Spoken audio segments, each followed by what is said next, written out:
Guys, this is எடிட்டோ டிட்டோ daily vlog உங்களை அன்புடன் வரவேற்கிறது. எல்லாரும் எப்படி இருக்கீங்க? நாங்க ரொம்ப நல்லா இருக்கோம். நம்ம சேனலை ஃபர்ஸ்ட் டைமா பாக்குறதா இருந்தா சப்ஸ்கிரைப் பண்ணிக்கிட்டு பாருங்க. நம்ம ஃபேமிலியில ஜாயின் பண்ணிக்கோங்க. இந்த வீடியோவை ஃபுல்லா பாருங்க. இதுல நிறைய குட்டி டிப்ஸ் அண்ட் ட்ரிக்ஸ் சொல்லி வச்சிருக்கேன். மறக்காம பாருங்க. இது கண்டிப்பா ஹோம் மேக்கரா இருக்க நமக்கு யூஸ்ஃபுல்லா இருக்கும். காலையில பொதுவா எனக்கு சாப்பிட பிடிக்கல. அது எதனாலன்னு தெரியல. சரி, பிள்ளைக்கும் அவனுக்கு அப்பாவுக்கும் சாப்பாடு ரெடி பண்ணி ஆபீஸுக்கு அவரை அனுப்பிவிட்டு பிள்ளைக்கும் சாப்பாடு கொடுத்துட்டு அவனை எடுத்தினேன். காலையில வெறும் வயரோட இருக்கக்கூடாதுன்னு சொல்லிதான் இந்த பிரெட்டை டோஸ்ட் பண்ணி சாப்பிட்டுட்டு இருந்தேன். டோஸ்ட் பண்ணதை வெறும் கல்லுல சூடு பண்ணி சாப்பிட்டதான். இதுல வேற எதுவுமே ஆட் பண்ணல. அப்படியே மத்தியானம் லஞ்சுக்கு என்ன சமைக்கலாம்னு சொல்லி ஃப்ரிட்ஜை திறந்து பார்த்தாக்கல இந்த முட்டைக்கோஸ் இருந்து, எனக்கும் பிள்ளைங்க தானே அப்படின்னு சொல்லிதான் இந்த முட்டைக்கோசு எடுத்தேன். சரி, எடுத்து சீவுவோம் அப்படின்னு சொல்லிதான் சீவவே ஆரம்பிச்சேன். ஆக்சுவலி என்னன்னா, இந்த முட்டைக்கோசை நிறைய பேர் கொத்தி சீவுவாங்க. நான் இப்படிதான் சின்னதாட்டு ஸ்லைஸை கட் பண்ண, அதாவது நம்ம உள்ளிக்கு கட் பண்ணுவோம்ல அந்த மாதிரி சின்னதா கட் பண்ணுவேன். ஏன்னா நம்ம கொத்தி சீவின எல்லா இடத்துலயும் ஸ்ப்ரெட் ஆகும். அதுக்கு நமக்கு 1க்கு 2 வேலை. அதை விட இந்த மாதிரி ஸ்லைஸா கட் பண்ணி பாருங்க, ஈஸியா வேலை முடியும். அதுவும் இல்லாம சாப்பிடும் போதும் கரெக்டா தான் இருக்கும். அதே கன்சிஸ்டன்சில தான் இருக்கும். சில பேருக்கு 1-2 பேருக்கும் கொத்தி சீவி சாப்பிட்டதான் பிடிக்கும். அதுலயும் என் ஹஸ்பண்ட் ஒருத்தர், அவருக்கு கொத்தி சீவி தான் சாப்பிட பிடிக்கும். அதாவது நம்ம கை வச்சு கொத்தி கொத்தி கொத்தி கொத்தி இருக்கணும். அது எவ்வளோ வேலை மெனக்கெட்டுன்னு நமக்கு மட்டும்தான் தெரியும். அதை கொத்தணும், அதுக்கு பக்கத்துல ஸ்ப்ரெட் ஆயிருக்கும், அதை கிளீன் பண்ணணும் அப்படின்னு. ஆனா நான் அவர் இல்லாத நேரத்துல இந்த மாதிரி பண்ணுவேன். எனக்கும் பிள்ளைக்கு இந்த மாதிரி சீவி சாப்பிடுவேன். இது ஸ்லைஸா கட் பண்ணாலே போதும் பாத்தீங்களா. அதுக்கப்புறம் நமக்கு சின்னதாட்டி சாப் பண்ணி சமைக்க ஆரம்பிப்பேன். இன்னைக்கும் அப்படிதான். எனக்கும் பிள்ளைக்கானோண்டு இந்த மாதிரி கட் பண்ணி எடுத்தேன். மேபி அவன் கொஞ்சம் வளர்ந்ததுக்கு அப்புறம் அவன் அப்பா மாதிரி எனக்கு கொத்தி தான் சாப்பிட பிடிக்கும் அப்படின்னா, அவங்க 2 இருக்கும் போது மட்டும் இதே மாதிரி ட்ரை பண்ணணும். அதாவது அவங்க 2 பேரும் அவன் ஸ்கூலுக்கும் பிள்ளைக்கு அப்பா ஆஃபீஸ் போற நேரத்துக்கு நம்ம இதே மாதிரி செஞ்சு சாப்பிட வேண்டியதுதான். அப்படியே காலையில இந்த வேலையும் முடிச்சுட்டு அடுத்து என்னெல்லாம் வேலை இருக்குன்னு சொல்லிதான் இது பண்ணிட்டு இருந்தேன். சரி, மீன் குழம்பும் வச்சு இன்னைக்கு பிரேக்ஃபாஸ்ட்டு லஞ்சு, அதாவது பிரேக்ஃபாஸ்ட்டும் முடிஞ்சிச்சு, இனி லஞ்சுக்கு மீன் குழம்ப வச்சு சாப்பிடலாம் அப்படின்னு சொல்லிதான் எடுத்தேன். எனக்கு மைண்டுக்கு 2 இது, முட்டைக்கோஸ் வைக்கவா இல்ல மீன் குழம்பும் சோறு மட்டும் வைக்கவா அப்படின்னு. திடீர்னு பிள்ளைக்கு அப்பா ஃபோன் பண்ணிட்டு நான் மத்தியானம் லஞ்சுக்கு சாப்பிட வருவேன் அப்படின்னு சொல்லிட்டாரு. அவர் இருந்தா கண்டிப்பா ஒரு கூட்டு ஒரு குழம்பு கண்டிப்பா இருக்கணும். இல்லைன்னா கண்டிப்பா திட்டுவாரு. ஏன்னா அவருக்கு என்னன்னு தெரியல, எப்பவும் சொல்லுவாரு, ஒரு கூட்டு ஒரு குழம்பு அவ்வளவு எனக்கு இருந்தாலே போதும், வேற எனக்கு நீ ஸ்பெஷல்லா ஒண்ணும் பண்ணேன்டா அப்படின்னு சொல்லுவாரு. சரி, அவருக்கு கூட்டும் குழம்பும் தானே வச்சு விடுவோம் அப்படின்னு சொல்லிதான் கூட்டும் குழம்பும் வச்சலான்னு சொல்லிட்டு மீன் குழம்பும் முட்டைக்கோசும் வச்சு இன்னைக்கு வேலையை முடிச்சுக்கலாம் அப்படிதான் இருந்தேன். நிறைய பேர் கமெண்ட்ல கேட்டீங்க, எப்படியாக்க இந்த குட்டி பையனை வச்சுட்டு நீங்க சமைக்கிறீங்க அப்படின்னு. ஆக்சுவலி நான் என்னதான் சமைப்பேனோ அதே தான் அவனுக்கும் வேணும். ஒரு கடாயும் 2 கரண்டியும் ஒரு தண்ணியும் கொடுத்தாலே போதும், அவன் பாட்டுக்கு இருந்து சமைப்பான். இந்த தேங்காய் குடுமி இருக்குல்ல, இந்த குடுமியை வச்சு நெக்ஸ்ட் vlogல ஒரு சூப்பரான டிப்ஸ் நான் உங்களுக்கு ஷேர் பண்றேன். இதை பார்த்துட்டு இருந்தானா, இந்த தேங்காய் குடுமி உங்ககிட்ட இருந்தானா தூக்கி போடாதீங்க. இந்த தேங்காய் குடுமியை வச்சு நமக்கு, அதாவது ஹோம் மேக்கரா இருக்குது அவங்களுக்கு பட்ஜெட் ஃப்ரெண்ட்லியாட்டு ஒரு சூப்பரானதான் நான் நெக்ஸ்ட் vlogல ஷேர் பண்ணிட்டேன். இந்த தேங்காய் இருக்குல்ல, அந்த தேங்காய் குடுமி அதை ஒரு நாள் ஃபுல்லா தண்ணியில ஊற விட்டுவாங்க. சரியா, அதுக்கப்புறம் உள்ளது நாளைக்கு நான் சொல்லுதேன். அடுத்து இந்த தேங்காவை உடைக்கிற நேரத்துல பக்கத்துல சார் வந்தாரு, அவருக்கு தேங்காய் தண்ணி கொடுத்தாச்சு. இன்னைக்கு என்னமோ எனக்கு ரொம்ப ஈஸியா இருந்துச்சு. தேங்காய் திருவல் இருக்குல்ல, அதை வச்சு சிரண்டோக்கு மடியா இருந்துச்சு. இந்த ட்ரிக், அதாவது தேங்காய் நான் சாதா கத்தி வச்சு சும்மா கட் பண்ணாலே போதும், இந்த மாதிரி குட்டி குட்டியாட்டு விழும். இது பிள்ளைக்கு ரொம்ப பிடிக்கும். அதாவது அவனுக்கு இதை சாப்பிட்டுருப்பான். நமக்கு டைம் போனதே தெரியாது. அவன் பாட்டுக்கு இருந்து சாப்பிடுவான், நான் என் பாட்டுக்கு வேலை செய்வேன். அப்படிதான் எப்பவுமே நடக்கும். அவனுக்கு ஒரு 2 பீஸ் கொடுத்தாலே போதும், அவன் பாட்டுக்கு கடிச்சு துப்பி விளையாடி விளையாடி விளையாடி சாப்பிடுவான். நானும் எனக்கு ஏத்தபடி இதே மாதிரிதான் பண்ணுவேன். இந்த தேங்காய் திருவல் இல்லாத நேரத்துல எனக்கு சூப்பராட்டி இதுதான் உதவிச்சு. எனக்கு இது ரொம்ப பிடிக்கும். இந்த கத்தி வச்சு சிரண்டி வேலையை முடிச்சணும். ஆனா என் ஹஸ்பண்டுக்கு தேங்காய் திருவி போட்டாதான் அந்த டேஸ்ட் வரும், ஃபிளேவர் வரும், அது வரும் இது வரும்னு 1008 விஷயத்த சொல்லுவாரு. அவரு சமைக்கிறாரு என்னவோ, நமக்கு நிறைய விஷயத்த சொல்லி தருவாரு. அவர் எங்க இருந்து கத்துக்கிட்டாருன்னு தான் தெரியல. எனக்கும் தோணும். ஒருவேள ஓகே அவரு சொல்றது கரெக்ட்டா தான் இருக்கும் அப்படின்னு. ஆனா மேக்ஸிமம் நம்ம அவருக்கு சொல்லிக் குடுத்தா தான் அவருக்கு தெரியிற மாதிரி இருக்கும். இப்ப என்னமோ சார் நமக்கு சொல்லி தராரு. சரி இனி மீன் குழம்புக்கு நம்ம தேங்காய் அரைச்சு வைப்போம் அப்படின்னு சொல்ல மீன் குழம்புக்கு அரைக்க ஆரம்பிச்சேன். இதுக்கு வேற ஒண்ணும் இல்லங்க. சின்னதாட்டு ஸ்லைஸ் பண்ணா இந்த தேங்காவ போட்டுக்கிட்டு, இது கூடவே கொஞ்சம் சின்னதாட்டு கட் பண்ணா சின்ன உள்ளி எப்பவுமே சமையலுக்கு யூஸ் பண்ணுங்க. டேஸ்ட் சூப்பரா இருக்கும். அது பொரிக்கிறதா இருந்தாலும் சரி, குழம்பு வைக்கிறதா இருந்தாலும் சரி, நீங்க சின்ன உள்ளி மேக்ஸிமம் ட்ரை பண்ணி பாருங்க. இந்த சின்ன உள்ளி வந்து நெறைய பேர் சொல்லுவாங்க, "உரிக்க மடியா இருக்கு, சோம்பேறித்தனமாட்டு இருக்குன்னு." அப்படியெல்லாம் யோசிக்காதீங்க. சின்ன உள்ளியில இருக்க சத்து வேற எதுலயும் எனக்கு தெரியல. பெரிய உள்ளியெல்லாம் சமைக்கலாம். அது வந்து இந்த சிக்கன், மட்டன், பீஃப் இதுக்கெல்லாம் நீங்க பெரிய உள்ளி எடுங்க. அதுவும் சுக்கா பண்றதா இருந்தா சின்ன உள்ளி எடுத்து பண்ணுங்க. சூப்பரா இருக்கும். நான் வந்து இங்க மீன் குழம்புக்கு 5, 6 சின்ன உள்ளி தான் எடுத்திருக்கேன். எனக்கு மேக்ஸிமம் சமையலுக்கு வந்து சின்ன உள்ளி கண்டிப்பா தேவை. எனக்கு பொரியலா இருந்தாலும் சரி, மீன் குழம்பா இருந்தாலும் சரி, சம்மந்தியா இருந்தாலும் சரி, சின்ன உள்ளி வச்சு பண்ணா ஃப்ளேவர் நல்லாருக்கும். என்னடா இது அங்கண்டு இங்கட்டுன்னு உள்ளி வருதுன்னு பார்க்குறீங்களா? வேற ஒண்ணும் இல்லங்க. குட்டி பையன் தூக்கி எறியுது. அப்படியே நான் என் பாட்டுக்கு இருந்து வேலைய பார்க்க ஆரம்பிச்சேன். இந்த சின்ன உள்ளி போட்டதுக்கப்புறம் தேங்காய், சின்ன உள்ளி, மிளகாய் தூள், மஞ்சள் பொடி, கூடவே மல்லிப்பொடி போடணும். இப்ப மல்லிப்பொடியும், மிளகாய் தூளும் ஒரு டீஸ்பூன் எடுக்கணும். இப்ப நான் காஷ்மீரி சில்லி தான் எடுத்திருக்கேன். அதனால மல்லிப்பொடி வந்து 2 டீஸ்பூன் எடுத்திருக்கேன். இப்ப இது எல்லாத்தையும் போட்டோமா, போட்டதுக்கப்புறம் கொஞ்சமா புளி, ஒரு லெமன் சைஸுக்கு புளி தேவைப்படும். புளியும் போட்டதுக்கப்புறம் இதுல வெந்தயமும், சீரகமும் போட்டுக்கணும். ஆக்சுவலி இந்த சமையல் எல்லாம் நான் எப்படி படிச்சேன்னு தெரியுமா? என்ன மேரேஜுக்கு பார்த்துட்டு இருந்தாங்க. அந்த டைம்ல எனக்கு சமையலே சுத்தமா வராது.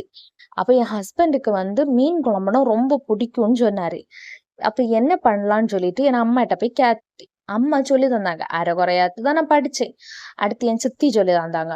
ஒவ்வொரு ஆளா சொல்லி தந்ததுக்கு போய் கடைசியில மீன் குழம்புனா இதுதான் அப்படின்னு ஃபிக்ஸ் பண்ணிட்டேன். அப்படிதான் மீன் குழம்பு நான் படிச்சேன். ஏன்னா எனக்கு தெரியல. கொரோனா பேட்ச் அந்த டைம் தான் மேரேஜ் நடந்தது. அந்த கொரோனாவுக்கு முன்னாடி வந்து எனக்கெல்லாம் ஃபோன் கிடையாது. அந்த டைம்ல ஃபோன்லாம் இருந்துச்சு பார்த்தீங்களா? அந்த டைம்ல நெறைய பேர் நெறைய விஷயத்த கத்துக்கிட்டாங்க. ஆக்சுவலி நான் அந்த டைம்ல தான் கொஞ்சம் எப்படி உல்லன் தைக்கிறது, துணி தைக்கிறது, ஆ வீடு எப்படி டெக்கரேட் பண்றதெல்லாம் கத்துக்கிட்டது. ஆனா சமையல சுத்தமா நான் கத்துக்கிடவே இல்ல. அதுக்கப்புறம் மேரேஜ் எல்லாம் பார்த்தாங்க. ஹஸ்பண்டுக்கு மீன் குழம்பு பிடிக்கும் அப்படின்னு சொன்னதுக்கப்புறம், ஓகே நமக்கு மீன் குழம்பு வச்சு செய்வோம் அப்படின்னு சொல்லி தான் எனக்கு வந்து என் அம்மா ஒவ்வொன்னா சொல்லி தந்தாங்க. மேக்ஸிமம் நம்ம பொண்ணுங்களா இருந்தோம்னா, மீன் குழம்பெல்லாம் அம்மா கிட்ட சமையல் அம்மா கிட்ட படிக்க மாட்டோம். வேற ஒருத்தவங்ககிட்ட இருந்து தான் கத்துக்கிடுவோம். அப்படிதான் நானும் கத்துக்கிட்டேன். எனக்கு வந்து ஒண்ணு வந்து என் அம்மா சொல்லி தந்து, இன்னொன்னு சித்தியும் கொஞ்சம் சொல்லி தருவாங்க. நல்லாருக்கும். அவங்கள்ட்ட இருந்து தான் நான் கத்துக்கிட்டேன். மேரேஜுக்கு அப்புறம் எனக்கு வந்து என் அண்ணி சொல்லி தந்தாங்க. சிக்கன் கிரேவி எப்படி வைக்கணும்னு. அவங்க சூப்பரா வைப்பாங்க. ரொம்ப டேஸ்ட்டா இருந்துச்சு. அவங்களுக்கு சிக்கன் கிரேவி. இப்ப வர நான் அவங்களுக்கு அந்த சிக்கன் கிரேவிக்கு ஃபேன் தான். அடிக்கடி சொல்லுவேன். அதே மாரி கல்யாணம் ஆன புதுசுல எனக்கு அவங்க வந்து பால் பாயாசம் பண்ணி தந்தாங்க. டேஸ்ட்டும் சூப்பரா இருந்துச்சு. இப்ப கூட அவங்க வீட்ல போனா செஞ்சு தருவாங்க. அடிக்கடி செஞ்சு தருவாங்க. இந்த பால் பாயாசமும், இந்த சிக்கன் கிரேவியும் தான். அப்படியே இனி சமைக்க ஆரம்பிக்கலாம் அப்படின்னு சொல்லி தான் சமைக்க ஆரம்பிச்சது. மீன் குழம்பு வச்சாச்சு. ஒரு பக்கம் இந்த முட்டைக்கோஸ் பொரியலுக்கு இது பண்ணிட்டு இருந்தேன். இந்த முட்டைக்கோஸ் பொரியலுக்கு வந்து நம்ம கடுகு தாளிச்சுக்கிட்டு, அது கூடவே முட்டைக்கோஸும் போட்டு நல்லா ஃப்ரை பண்ணி விட்டுட்டு, இந்த தேங்காய், சீரகம், ஆ சின்ன உள்ளி இதெல்லாம் போட்டுக்கிட்டு, நம்ம கொஞ்சம் கொரகொரப்பா அரைச்சு எடுத்து அதில போட்டு நல்லா ஃப்ரை பண்ணி எடுத்து பாருங்க. டேஸ்ட்டு சூப்பரா இருக்கும். இதுக்கு ரெசிபி வேணும்னா சொல்லுங்க. நம்ம டிட்டோ ஸ்பைசி சமையல் சேனல்ல அப்லோட் பண்ணலாம். அப்படிதான் இருக்கிற வேலைய படபட முடிக்கலான்னு சொல்லிக்கிட்டு, இந்த முட்டைக்கோசும், மீன் குழம்பு காம்பினேஷன் வச்சு சாப்பிடலாம் அப்படின்னு சொல்லி தான் இன்னைக்குள்ள டின்னரே நான் பண்ண ஆரம்பிச்சேன். அது பண்ணி முடிச்சுட்டு இருக்கும்போது, பிள்ள மறுபடியும் கிச்சன் பக்கம் வந்தான். நானும் சரி அவன வச்சு எப்படி செய்ய அப்படின்னு சொல்லி தான் அவன்கிட்ட கையில கொஞ்சம் நட்ஸ குடுத்து விட்டேன். அவன் சாப்பிடுவான்னு கேட்டா அரைகுறையா சாப்பிடுவான். பாதியும் எடுத்து வச்சிருப்பான். விளையாடிட்டு இருப்பான். அப்படி. அதனால சரி அவன் அவன் பாட்டுக்கு இருக்குவானே அப்படின்னு சொல்லி தான் விட்டேன். இனி நமக்கு தேவையான சமையல பண்ணுவோம் அப்படின்னு சொல்லி பண்ண ஆரம்பிச்சேன். இந்த முட்டைகோஸ் பொரியலுக்கான மசாலா தான் நான் ரெடி பண்ணிட்டு இருக்கேன். இந்த முட்டைகோஸ் பொரியலுக்கு பச்சை மிளகு போடுங்க. காரத்துக்கு நம்ம இங்க மிளகாய் தூள் போட மாட்டேன். மஞ்சள் பொடி போடணும் ஆப்ஷனல் தான். மஞ்சள் பொடி தேவைன்னா போடுங்க. இல்லைன்னா ஸ்கிப் பண்ணிக்கோங்க. ஆனா இதுவே நல்லா இருக்கு. நீங்க குறிப்பா சொல்லுவேன். நீங்க சமைக்கும்போது மேக்ஸிமம் நீங்க தேங்காய் எண்ணெயை எல்லாத்துக்கும் பயன்படுத்த பாருங்க. தேங்காய் எண்ணெய்க்கு ஃப்ளேவர் வேற எதுலயுமே வராது. அதுவும் செக்கெண்ணெயா இருந்தா இதை விட சூப்பர். இங்க செக்கெண்ணெயை தான் நாங்க யூஸ் பண்றது, அதனாலதான் சொல்லுதேன். முட்டைகோஸ் பொரியல் பாதி வெந்தாச்சு. இனி இதை நல்லா ஃப்ரை பண்ணிக்கிட்டு அதுக்கப்புறம் நம்ம மீன் குழம்பு பக்கம் போகணும். மீன் குழம்புல நான் மீன் இது வரைக்கும் போடலை. ஃபஸ்ட்டே நான் மசாலாவை தான் ரெடி பண்ணுவேன். அதில் தக்காளி, முருங்கைக்காய், பச்சை மிளகு இதெல்லாம் போட்டுக்கிட்டு 3 கொதிக்கிற வரைக்கும் வெயிட் பண்ணுவேன். மண் சட்டி அதனால நான் சிம்மில் தான் வச்சு சமைப்பேன். மேக்ஸிமம் என் சமையல் சிம்மில் வச்சு தான் பண்ணுறது. மண் சட்டியும் சரி, நீங்கள் இரும்பு சட்டியும் சரி, நீங்கள் மேக்ஸிமம் சிம்மில் வச்சு சமைக்க ஆரம்பிக்க. கல் சட்டியும். ஏன்னா மண் சட்டி அவங்க எந்த பதத்துல செய்வாங்கன்னு நமக்கு தெரியாது. அது அதிக நாள் உழைக்கணும்னா நீங்க மேக்ஸிமம் சிம்ல வச்சுதான். இது ஒரு மண் சட்டியெல்லாம் ஒரு கொதிச்சதுக்கு அப்புறம் அப்படியே சிம்ல வச்சுட்டு அடுப்பு ஆஃப் பண்ணுங்க. ஏன்னா அதுல இருக்க சூடாட்டு தான் இருக்கும். இந்த அலுமினிய சட்டி தான் எனக்கு தெரியல. மற்றபடி கல் சட்டி, கேஸ்டன் அயர்ன், இரும்பு சட்டியிலலாம் புளிய வச்சு நீங்க பயன்படுத்தக்கூடாது. அதிகமா துரு பிடிக்கும். அதனால புளிய வச்சு பயன்படுத்தக்கூடாது. மற்றபடி நீங்க எதுல வேணாலும் யூஸ் பண்ணிக்கலாம். இன்னும் முட்டைகோஸ் பொரியல் ரெடி ஆச்சு. இனி அடுப்பு ஆஃப் பண்ணிட வேண்டியதான். இனி பிள்ளைக்கு அப்பட்ட போய் கேட்கணும், கிழங்கு இன்னைக்கு வைக்கணுமா வேண்டாமான்னு. ஏன்னா கிழங்கும் மீன் குழம்பு டேஸ்ட்டும் நல்லா இருக்கும். அதனாலதான். இந்த பாருங்க, மீன் குழம்பு நல்லா ரெடி ஆச்சு. இனி நம்ம மீன் அப்படியே போட்டுற வேண்டியதான். இங்க சாலை மீன் தான் எனக்கு கிடைச்சு. உங்களுக்கு என்ன மீன் கிடைச்சுன்னு மறக்காம கமெண்ட் பாக்ஸ்ல கமெண்ட் பண்ணுங்க. இதுக்கு சாலை 5 சாலை 100 ரூபா கொடுத்து வாங்கினா 1/2 கிலோ சாலை. இப்போ சாலை எல்லாத்தையும் இதுல போட்டுக்கிட்டு அதை அப்படியே வேக விட்டுக்கணும். மீன் குழம்புக்கெல்லாம் ஒரு டிப்ஸ் என்னன்னா, நம்ம லாஸ்டா இறக்கும் போது கொஞ்சம் தேங்காய் எண்ணெயும் 1 டீஸ்பூன் தேங்காய் எண்ணெய் போட்டுக்கிட்டு அடுப்பை ஆஃப் பண்ணிக்கிட்டு மூடி போட்டு 5 நிமிஷம் தாண்டி சர்வ் பண்ணுங்க. கறிவேப்பிலையை போட்டுக்கோங்க. அப்போ ஃப்ளேவர் சூப்பரா இருக்கும். கறிவேப்பிலை ஏன்னா கறிவேப்பிலை எனக்கு குட்டி பையன் வாங்கிட்டு போயிட்டான். அதனாலதான் கறிவேப்பிலை நீ அவன்கிட்ட வாங்கிங்க, அதுக்கு நான் அவனை தூக்கி வச்சு சமைக்க ஆரம்பிக்கணும். அதனாலதான் உங்கள்கிட்ட பேசிட்டு இருக்கும் போதே குட்டி பையன் தூங்கிட்டு இருந்தவே எழுப்பிட்டான். நிறைய பேர் கேட்டீங்க, அக்கா நீங்க எப்பக்கா எடிட் பண்ண ஆரம்பிக்கிறீங்கன்னு. மேக்ஸிமம் நான் குட்டி பையன் தூங்குற டைம் தான் எடிட் பண்ணுவேன். மத்தியான டைம் தான் எடிட் பண்ணுவேன். அப்பதான் நமக்கு தூக்கம் வந்தாலும் அது ஸ்கிப் ஆகி போகல. அதனாலதான். இப்ப முட்டைகோஸ் பொரியலும் ரெடி, மீன் குழம்பு பாதி ரெடி ஆயிட்டு வருது. அதுக்கு முன்னே சாரு 3 வாட்டி வந்துட்டு போயாச்சு. சாப்பாடு ரெடியான்னு. நானும் ரெடி ஆகுதுன்னு சொல்லிட்டு இருக்கேன். அப்படியே கையோட நாளைக்கு தோசைக்கு அதாவது அரைக்கலான்னு சொல்லி தான் மாவை ஊற வச்சேன். இது இட்லி மாவு, தோசை மாவெல்லாம் 3 மணி நேரம் ஊறினாலே போதும். பெருசா அதெல்லாம் ஊற வேண்டியது கிடையாது. கிரைண்டரா இருந்தனா பெட்டர் தான் 3 மணி நேரம். அதுவே நீங்க மிக்சியில அரைச்சனா 4-5 மணி நேரம் கண்டிப்பா தேவை. நான் இது உளுந்த 3 மணி நேரத்துக்கு ஊற வச்சிருக்கேன். இது 3-4 வாட்டி தண்ணியில அலசிட்டு தான் எடுத்து வச்சிருக்கேன். உளுந்த கூட வெந்தயம் போட்டு தான் நான் ஊற வைப்பேன். அப்பதான் தோசை ஆனாலும் பக்குவமா கரெக்டா வரும். ஏன்னா தம்பிக்கு விட தோசை மாவு தீந்து போச்சு. அதனாலதான் சரி இன்னைக்கு கையோட தோசை மாவுக்கெல்லாம் ஊற போடுவோம் அப்படின்னா ஊற வச்சேன். நான் மேக்ஸிமம் ஊற வைக்கும்போது அது இட்லி பக்குவத்துக்கு தான் நான் எடுத்து வைப்பேன். ஏன்னா இட்லி பக்குவத்துக்கு எடுத்து வைக்கும்போது நமக்கு தோசைக்கு எப்ப வேணாலும் போட்டுக்கலாம் பாத்தீங்களா? அதனாலதான் நான் இட்லி பக்குவத்துக்கு தான் எடுத்து வைப்பேன். இட்லி பக்குவம்னா தண்ணி அதிகம் ஊத்த விடாது. தோசை மாவுனா தண்ணி அதிகம் ஊத்தி எடுத்துக்கணும். இப்ப நான் இட்லி பக்குவத்துக்கு எடுத்ததுனால 3-4 வாட்டி அலசி எடுத்து வச்சுட்டேன். அடுத்து ஒரு முக்கியமான கிளீனிங் டிப்ஸ் சொல்லி தரேன். என்னன்னா, நம்ம ஆயில் கேன் இருக்கு தெரியுமா, பாட்டிலு. இந்த பாட்டிலு அதிக நாள் யூஸ் பண்ணிக்கிட்டு கொஞ்சம் ஆயில் மக்காட்டை இருந்துச்சுன்னா அதுக்கு வேற ஒண்ணுங்க யூஸ் பண்ணட்டா இந்த வினிகர் இருக்குல்ல, இந்த வினிகர் இதை போட்டுக்கிட்டு ஒரு 5 டீஸ்பூன் போட்டுக்கிட்டு கூடவே விம் ஜெல், உங்ககிட்ட எந்த ஜெல் இருக்கோ அதை போடுங்க. இல்லைன்னா சோப்பு பசை இருந்தா கூட அதை போட்டுக்கோங்க. இப்ப பாருங்க, இந்த பாட்டிலுக்கு இந்த அளவு வினிகர் போட்டிருக்கேன். நான் இங்க விம் ஜெல் தான் எடுத்திருக்கேன். இனி அதையும் போட்டு காமிப்பேன். போட்டுக்கிட்டு தண்ணியில போட்டு அப்படியே விட்டுக்கோங்க. ஒரு 5 நிமிஷம் தாண்டி திருப்பி ஒரு ஸ்க்ரப்பரை வச்சு லைட்டா தேய்ச்சாலே போதும். நம்ம பாத்திரம் கழுவோம்ல, அதே மாதிரி இப்ப பாருங்க, இந்த தண்ணியை எடுத்துட்டு சும்மா பாத்திரம் கழுவுற மாதிரி நான் சும்மா தான் டச்சப் பண்றேன். இருக்கிற எண்ணெய் பிசுக்கெல்லாம் மாறிடுச்சு. இந்த டிப்ஸையும் நீங்க யூஸ் பண்ணி பாருங்களா, கண்டிப்பா சொல்லுதேன். பாத்திரம் ஈஸியா வெளுக்கும். இந்த எண்ணெய் மக்கு இருக்கனால எண்ணெய் அரிசி மாவு வீட்டுல இல்ல, உப்பு வீட்டுல இல்ல அப்படின்னு நம்ம யோசிச்சுட்டு இருப்போம். அதுக்கு கொஞ்சம் வினிகரும் கொஞ்சம் விம் வாங்கி ஊற வச்சு அப்படியே பண்ணி பாருங்க. சூப்பரா முடியும். அதே மாரி தான் நான் இங்க சோறு வச்சதுல பார்த்தா இங்க ஃபுல்லா சிந்தி கிடக்கு. இது. அதாவது தண்ணி கஞ்சி வளம்ன்னு சொல்லுவோம்ல, அந்த தண்ணி தான் சிந்தி கிடக்கு. இனி கையோட இதையும் கூட கிளீன் பண்ணி முடிப்போம். சோறும் வச்சாச்சு, மீன் குழம்பும் வச்சாச்சு. சரி கையோட இத கிளீன் பண்ணி முடிப்போம்ன்னு சொல்லி தான் எடுத்தேன். எனக்கு வந்து தொட்டா எல்லா வேலையும் படபடான்னு முடிச்சிருக்கணும். இல்லன்னா அன்னைக்குள்ள நாளே லேசி ஒரு மாதிரி இருந்துச்சு.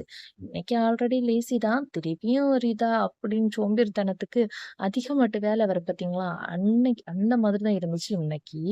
நானே படபட வேலைய முடிச்சுட்டு போய் உட்காரலாம் அப்படின்னு நினைச்சு பார்த்தா, 1க்கு 10 வேலைய மாதிரி இருக்கு. இனி என்ன செய்ய? இருக்கிறத எல்லாத்தையும் நம்ம தானே கிளீன் பண்ணி ஆகணும். வேற யாரும் செஞ்சு தர மாட்டாங்க. அதனால சரி கிளீன் பண்ணுவோம் அப்படின்னு சொல்லி தான் கிளீன் பண்ண ஆரம்பிச்சேன். இத வந்து ஃபர்ஸ்ட்டு வந்து நான் லைட்டா தொடச்சு எடுத்தேன். தொடச்சு எடுத்தோம்னா, இது வந்து ஒரு வைப்பர் மாதிரி ஒரு துணி. நார்மல் ஸ்டோர்ல எல்லாம் கிடைக்கும். இந்த துணிய வச்சுட்டு இந்த மாரி தொடச்சு எடுத்தேன். பால் சிந்துனாலும் சரி, என்ன கலஞ்சாலும் சரி, இத வச்சு லைட்டா தொடச்சு பாருங்க. ஈஸியா ஆயிடுது. இத நல்லா தொடச்சு எடுத்துட்டு, கீழ கலஞ்சிருக்க இத வந்து வைப்பர் இருக்குல்ல, வைப்பர வச்சு லைட்டா தொடச்சு எடுத்தேன்.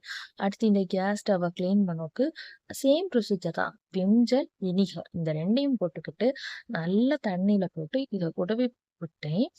நம்ம ஸ்ப்ரே பண்ணாலே போதும். அந்த ஆயில் பண்ணது, நம்ம கடுகு தாளிக்கும்போது ஆயில் அதுக்கு மேல பட்டது, இந்த மீன் வாடை இதெல்லாம் சூப்பரா போச்சு. நீங்களும் மறக்காம இது மாரி ட்ரை பண்ணி பாருங்க. எனக்கு நல்ல ரிசல்ட் வந்து, அதனால தான் நான் உங்ககிட்ட இத ஷேர் பண்ணுவேன். பாருங்க இதுக்கு பின்னாடி எந்த மாரி அழுக்கெல்லாம் இருக்குன்னு. இத நான் கண்டிப்பா எப்பயாச்சும் மீனெல்லாம் சமைக்கிறேன்னா, அன்னைக்கு நான் இந்த நான்வெஜ் சமைக்கிற அன்னைக்கு மேக்ஸிமம் கிளீன் பண்ணுவேன். அது எல்லாமே எனக்கு மேக்ஸிமம் டைம் நைட்டு போர் அடிச்சுச்சுன்னா, நான் இந்த மாரி கிளீனிங் ஒர்க் தான் பண்ணுவேன். டைம் எப்பலாம் போறதுன்னு தெரியாது. அந்த அளவு ஈஸியா போகும். டைம் நமக்கு எப்படி சொல்ல, டைம் போச்சே அப்படின்னு. எனக்கு இந்த ஃபோன்லாம் அதிகம் பார்த்துட்டு இருக்க பிடிக்காது. எடிட் பண்ணிட்டு என் பாட்டுக்கு போய் பேசாம இருப்பேன். மேக்ஸிமம் ஏன்னா எடிட் பண்ணும்போது 2 மணி நேரம் ஆகுது. அதுக்கப்புறம் எனக்கு ஃபோனா பார்த்து எனக்கு அது ஒரு மாதிரி இருக்கு. அதனால தான். இப்ப நான் வந்து கிளீன் பண்ணோக்க ஆரம்பிச்சு, இதுல விம் ஜெல்லும், வினிகரும் ஊத்திக்கிட்டேன். கொஞ்சம் தான் போட்டா போதும் வினிகர். அதிகம் போடுறதில்ல. ஆனா வினிகர் யூஸ் பண்ணா பல்லி வருத தொல்லை அதிகம் ஆகும்னு சொல்லுவாங்க.